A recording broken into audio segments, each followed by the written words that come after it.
A lot of things. A chopper pad is yet another one. Beautiful. Pretty cool shot. Here's Ryan Sieg out in front of a couple of competitors here in that red and black 39 car. Good horsepower at this track from ECR. And Ryan doing a good job, the 29-year-old from Georgia. They're one of these teams that comes with a few friends and a few guys back at the shop, and really is one of the independents, DJ, on the circuit. Yeah, really kind of how this series was built on. When it was started as the Busch Series in 1982, you know, it was about taking the late model sportsman teams and moving them up, and obviously we've far exceeded what that was, but they still go about it kind of in that same way, and this driver does a tremendous job. You're talking about taking something that that doesn't have nearly the things at their disposal as these other drivers and teams that they race against, and just does a tremendous job week in, week out. Right now is in a position to be a part of the chase. Yeah, I think he's 11th in points, but here's the interesting part. We've talked about this all along. You look at Ryan Sieg, you look at some of these other guys, and we're watching Elliott Sadler come up behind him. These guys, Elliott Sadler, Eric Jones, Suarez, those guys, have a ton of respect for these guys as drivers. They know what they drive, they know what they have, and they know what they're getting out of it. And it is amazing to talk to the other drivers about this group of drivers. Ryan Sieg bettered his bubble position by 16 points after a good run last week. Alex? Well, Ryan Sieg has 5 full-time employees on the race team, so we'll give you an idea what this is all about. They don't have an alliance with Richard Childress Racing. They have a deal with them, meaning all of the parts and pieces on this race car are used parts and pieces. The chassis itself is an old Richard Childress Racing chassis. I say old, it's a year old. Nothing new on this team. And with those 5 full-time employees, when they come to a big race like Indianapolis, they bring the second car out. David Starr is driving the 93 car, which means those 5 full-time employees are stretched thin over 2 separate garages, which means they have some volunteers that have come to help out as well, that they're doing an awful lot with a little bit. Marty?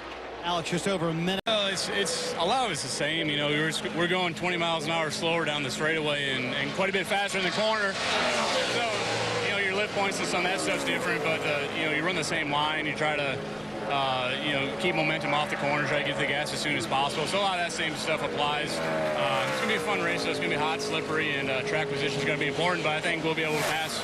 He's one of the favorites today. Alex, thanks. And DJ, explain for us. Slower down the straightaway, faster in the corners? Well, you stay off the brake. You know, you get, because you're not carrying all of that speed to the corner then. Even though you might drive it in a little bit deeper, it is about momentum. So you stay off the brake and let your car roll, and that's where you make speed. And that's what these drivers face. And having their car free enough to roll good, but tight enough that they don't feel like they're going to spin out as they enter the corner. Ryan Sieg getting close to that top speed. Brandon Jones so far, he is not going to do it. That will be second best.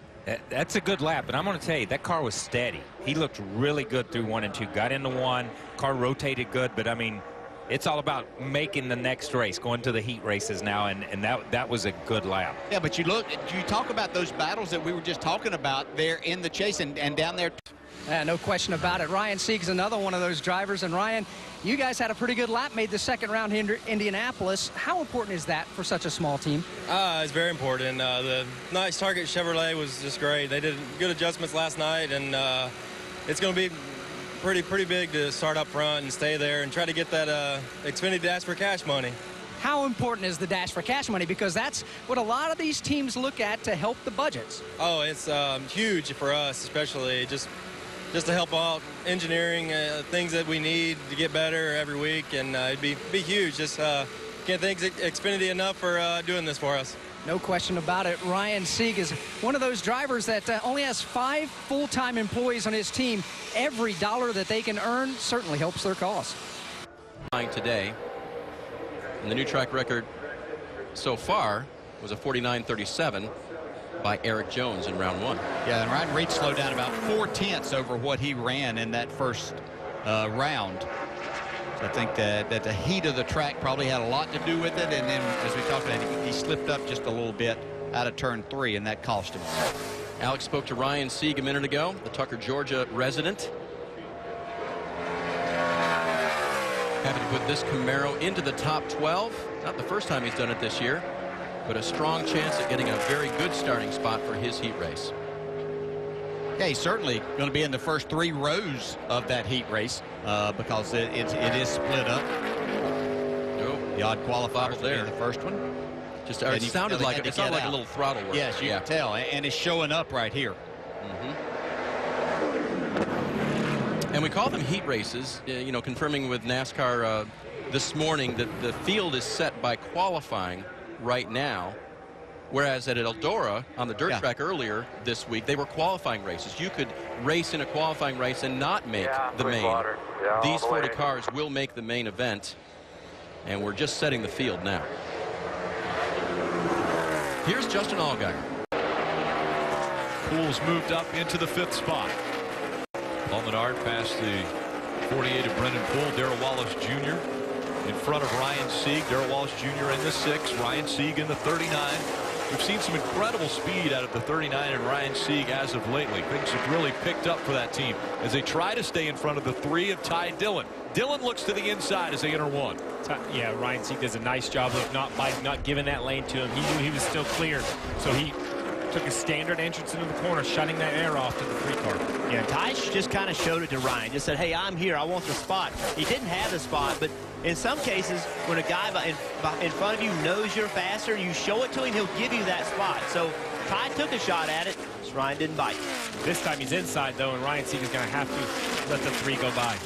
So Ty Dillon moves up to the 7th spot, but he is still 5 spots back as far as Xfinity Series only drivers. He needs to get by Justin Allgaier, who right now it's Eric Jones and Allgaier that are the 2 that are eligible for the Dash for Cash $100,000 bonus. Now Ty Dillon is the only driver in the field this weekend that has a possibility of locking himself into the chase with 2 Dash for Cash wins. Eric Jones already has wins in the series, so he's locked himself into the chase. But Ty Dillon, if he gets into the top 2 in this race. Excuse me, Dash for Cash drivers. Yeah, we saw Elliott Sadler. He started fairly far back in the first heat, but he just 60, not 100. And from here, all these drivers can make it on fuel. So Eric Jones really needs to believe if this race runs green, he's going to have to run Kyle Busch down